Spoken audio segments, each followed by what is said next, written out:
السلام علیکم دوستو، آج آپ کے لیے بہت ہی مزیدار میں اسٹوری لے کے آیا ہوں۔ پڑھ کے آپ لوگوں کو بہت ہی مزہ آئے گا۔ کچھ دن پہلے پولیس نے ایک ہوٹل پہ چھاپا مارا اور چند مرد اور عورتوں کو بدکاری کے الزام میں گرفتار کیا۔ انہی گرفتار شدگان میں ایک 16 برس کی بے وسعت اور خوبصورت لڑکی شمیم بھی تھی۔ اس سے میری ملاقات حوالات میں ہوئی جب میں ایک خواتین کی تنظیم کی جانب بے سہارا عورتوں کی بہبود کے لیے جیل گئی تھی۔ تب شمیم نے اپنے ننھے دل کی کہانی سنائی۔ ہمارا گھر ایک غریب آبادی میں تھا جہاں زیادہ تر گھر مزدوروں کے تھے۔ قریب ہی ایک چھوٹا سا کارخانہ تھا جہاں میرا باپ کام کرتا تھا۔ باپ کی زندگی میں ہم عزت کی روٹی کھاتے رہے۔ کارخانے کی دوسری جانب مزدوروں کے لیے ایک ڈسپنسری اور اس سے آگے ایک باغ کے بیچوں بیچ سیٹھ کا پختہ مکان تھا۔ غریب آبادی میں وہ محل جیسا لگتا تھا، ہر جدید سہولت سے آراستہ، گرمیوں میں اے سی، سردیوں میں ہیٹنگ کی سہولت کے ساتھ۔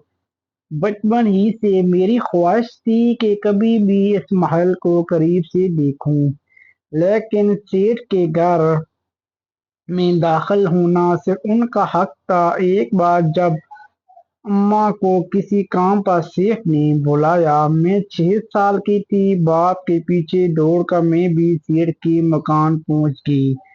اندر کا منظر ایسا دلکش تھا کہ میری آنکھیں حیرت سے پھٹی رہ گئیں۔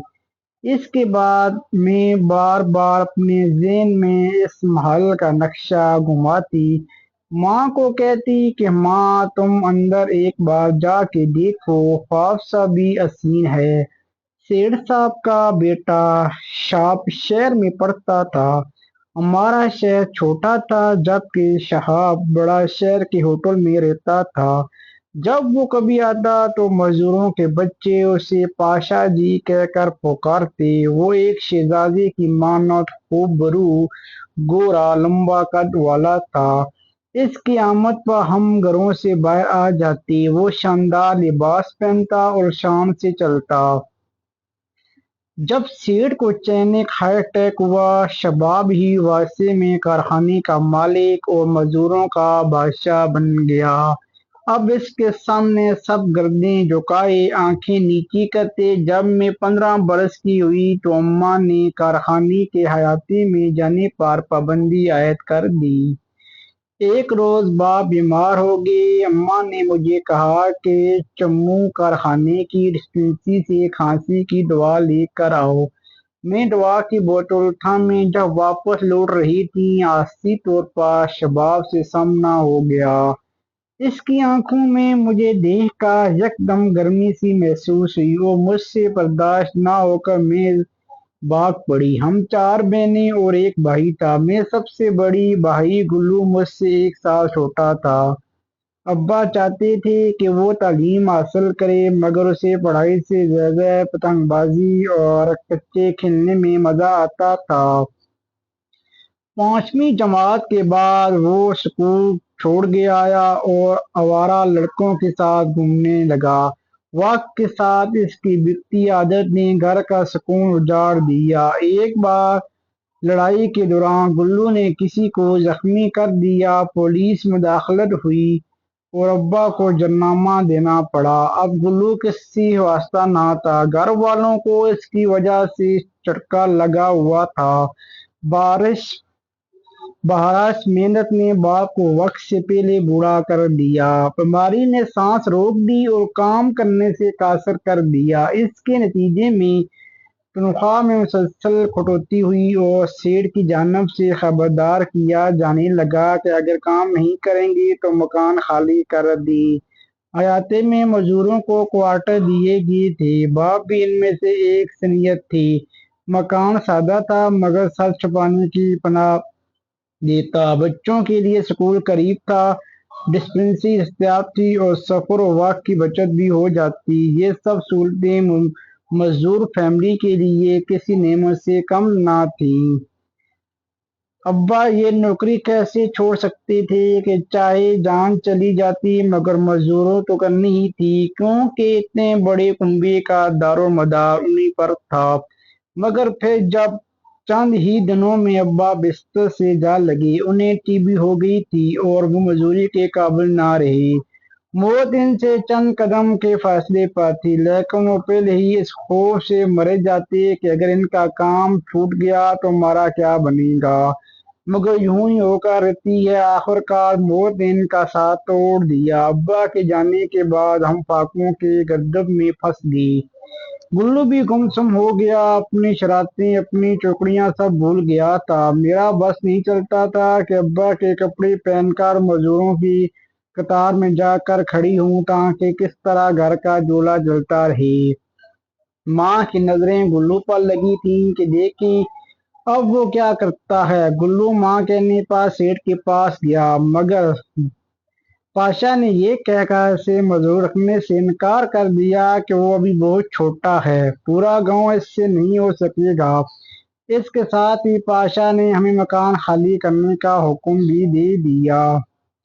یہ سن کر ہم لرز گئے، سر چھپانے کا کوئی اور ٹھکانہ نہ تھا۔ اماں بولی، ہم مکان کیسے خالی کریں؟ میں سیٹ کے پاس جا کر فریاد کروں گی کہ میرا شوہر تمام عمر ان کے کارخانے میں کام کرتا رہا ہے اور وہ آنکھیں بند کرتے ہی ہمیں در بدر کر رہے ہیں۔ یہ کہہ کر انصاف ہے۔ ماں یہ کہتی ہوئی میری چھوٹی بہن کو سینے سے لگائے راز و قطع رو رہی تھی۔ ان کو روتا دیکھ کر میرے تن بدن میں آگ لگ گئی تھی اور میں ان سے پوچھے بغیر کارخانے کے احاطے میں چلی گئی۔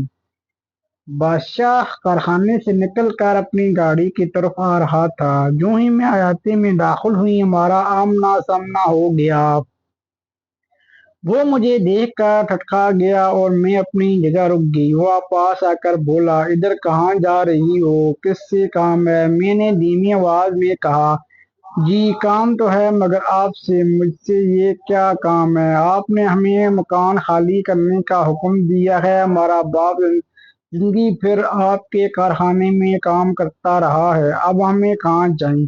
میرا بھائی آپ کے پاس باپ کی جگہ کام مانگنے آیا تھا مگر آپ نے اسے یہ کہہ کر لوٹ دیا کہ وہ مزدوری کے لائق نہیں۔ ہمارا گھر فاقے ہو رہے ہیں، اگر اسے مزدوری نہیں ملتی تو ہم کھائیں گے کہاں سے؟ کیا تم کام کرو گی؟ جی میں کل لوں گی، میں نے اپنی اوڑھنی سے آنسو پوچھتے ہوئے جواب دیا۔ اچھا تو کل صبح میرے گھر آ جانا۔ یہ کہہ کر وہ گاڑی میں بیٹھا اور چلا گیا اور میں اسے جاتے ہوئے دیکھتی رہی۔ اگلی صبح جمعے کا دن تھا، کارخانے کی چھٹی تھی۔ میں ماں کو بتائے بغیر سیٹ کے گھر چلی گئی۔ وہ برآمدے میں بیٹھا اخبار پڑھ رہا تھا، سامنے چائے کا کپ رکھا تھا۔ میرے قدموں کی چوٹ پر اس نے اخبار نیچے کیا۔ میں نے سلام کیا، اس نے سر ہلا کر جواب دیا، جی میں آ گئی ہوں کام کے لیے۔ اس نے چند لمحے سوچ کے کہا کہ میرے کمرے کی صفائی کر دو، میں ابھی آتا ہوں، پھر وہ کام بتاؤں گا۔ میں اس کے کمرے کا جائزہ لینے لگی۔ ایک بڑا خوبصورت پلنگ، ریشم کے چھاڑوں والا بیڈ شیٹ، محل کے پردے، نرم گدے، ہاتھ رکھتے ہی ایسا لگے جیسے خود بخود اس میں دس گئی ہوں۔ 10 منٹ بعد پاشا واپس آیا، تم نے ابھی تک صفائی نہیں کی، کیا دیکھ رہی ہو؟ جی صفائی کا سامان نہیں مل رہا۔ برش اور کپڑے کہاں ہیں؟ سیڑھی کے نیچے دراز میں دیکھو، جھاڑو بھی مل جائے گی۔ میں نے جیسے ہی اس کی بات نہ سنی ہو، اونیک سے سجاوٹ کی چیزیں، میزوں پر رکھی کانچ کے گلدان اور چھت پر جھولے فانوس کو تکنے لگی۔ کیا دیکھ رہی ہو؟ پاشا نے پھر پوچھا۔ آپ کا گھر کتنا خوبصورت ہے۔ ہاں اپنا اپنا نصیب ہے، ہو سکتا ہے کل تمہارا گھر بھی اتنا خوبصورت ہو۔ تم بھی انسان ہو، ہم انسان نہیں پاشا، ہم مزدور ہیں اور آپ آقا، ہمارا نصیب آپ جیسا نہیں ہو سکتا۔ اچھا اب صفائی شروع کرو، کیا ماں کو بتا کے آئی ہو؟ میں نے جھوٹ بولا، جی بتایا ہے۔ وہ باہر برآمدے میں جا کر بیٹھ گیا اور کہا، صفائی جلدی مکمل کرو، ڈرائیور پٹرول بھرنے گیا ہے، مجھے کام سے جانا ہے۔ میں نے جلدی جلدی قالین پر برش کیا، جھاڑو پونجا کی، تب وہ کمرے میں آیا، صفائی مکمل ہو گئی۔ جی بس کل کل لینا، باقی کہاں ابھی مجھے جاننا ہے۔ میں جاننے کو مڑی تو اس نے آواز دی، تمہارے گھر میں کچھ کھانے کو ہے؟ میں نفی سے سر ہلایا۔ اچھا یہ روپے لے لو، لے جاؤ، ماں کو دے دینا اور کھانے کے پینے کا سامان منگوا لینا، کل صبح 8-9 بجے تک آ جانا۔ میں نوٹ لے کر گھر گئی اور ماں کو دے کر کہا، امی یہ لو، مجھے کام مل گیا ہے سیٹھ صاحب کے گھر میں ان کے کمرے کی صفائی کا کام۔ یہ روپے انہیں دے دیے، آٹا چاول دال تیل اور جو منگوانا ہے وہ منگوا لو۔ ماں سوچ میں پڑ گئی، کہنے لگی تو اکیلی وہاں صفائی کرنے جائے گی؟ ہاں ماں تو کیا ہوا، اگر کہوں گی تو گلو کو ساتھ لے جاؤں گی تاکہ سیٹھ اس کو بھی نوکری دے دی۔ اگلے دن جب میں نے پاشا کے گھر گئی تو مجھے لگا جیسے وہ میرے انتظار کر رہا تھا۔ میں نے اس کی نظروں میں انتظار کو نظر انداز کیا اور بولی، اب میرا بھائی گلو کو نوکری مل جائے گی؟ ہاں مل جائے گی، تم روز 9 بجے اس کو اپنے ساتھ لے کے آیا کرو، اسے میں اپنے دفتر میں کام دے رہا ہوں، یہاں سے میرے دفتر چلا جائے گا اور صفائی کر دیا کرے گا۔ اس کے بعد یہ معمول ہو گیا۔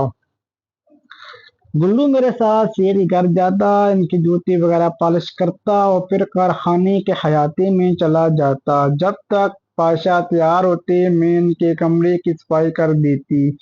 وہ تیار ہو کر دفتر چلا جاتا اور میں گھر لوٹ آتی۔ گلو نے کچھ دن ہی سیٹھ کی آفس میں نوکری کی، پھر ایک دن وہاں سے بھاگ گیا کیونکہ پاشا اسے سارا دن اپنے آفس میں رکھتا تھے۔ صفائی کے علاوہ وہاں مہمانوں کے لیے چائے وغیرہ بھی بناتا اور ایسے ہی دفتر کے چھوٹے موٹے کام کرواتا، مگر اس کو یہ سارا دن کی پابندی پسند نہ تھی۔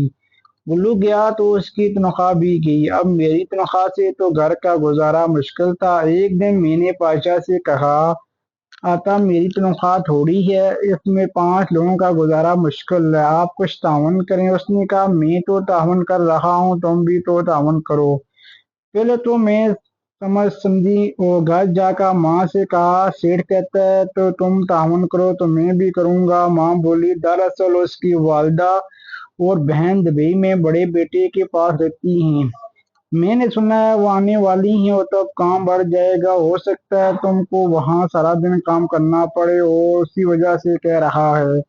جب تک وہ آئیں گی میں کام کرتی رہوں گی، کیا خبر پھر وہ تم کو بھی بلا لے۔ میں پاشا سے تعاون کرتی رہی، ان کا باورچی چلا گیا تو ناشتہ اور کھانا وغیرہ بھی بنا دیتی تھی، جس کے بدلے انہوں نے میری تنخواہ بڑھا دی۔ باہمی تعاون کی رسی لمبی ہوتی گئی، ایسی آس میں کہ شاید سہارا مردوں کی جولی پھر جائے۔ ایک دن ایسا آیا کہ نوکر اور ڈرائیور جو آپس میں ماموں و بھانجا تھے، ایک ساتھ اپنے گاؤں چلے گئے، ان کے قریب عزیز کی شادی تھی۔ اب میں سیٹھ کے گھر جاتی تو بڑی سی حویلی بائیں بائیں کرتی ملتی، نہ نوکر ڈرائیور نہ مالی۔ میں پہلے کچن کا کام کرتی، سیٹھ ناشتہ کر کے آفس چلا جاتا اور میں ان کے گھر کی صفائی شروع کر دیتی۔ ایک لڑکا جو مزدور کا بیٹا تھا، وہ شام کو باغ کو پانی دینے آتا، تب تک میں گھر کے کام کاج سمیٹ کر جا چکی ہوتی۔ ایک روز پاشا آفس سے جلدی آ گئی اور مجھے کہا، کھانا لگا دو۔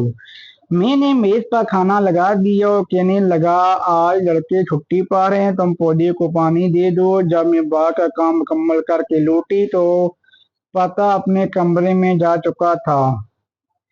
میں ان کے کمرے میں گئی اور دروازے پر کھڑی رہ کے بتایا کہ اب میں گھر جا رہی ہوں۔ اس نے کہا، رکو، تھوڑا سا اور تعاون کر دو، تیل سے میرے پیروں کی مالش کر دو۔ میں نے کچن میں رکھی تیل کی بوتل سے تھوڑا سا تیل پیالی میں ڈلایا اور کمرے میں آ گئی۔ مجھے ان کے پاس کام کرتے تقریباً 3 ماہ ہونے آئے تھے اور اب میں پاشا سے کافی مانوس ہو چکی تھی۔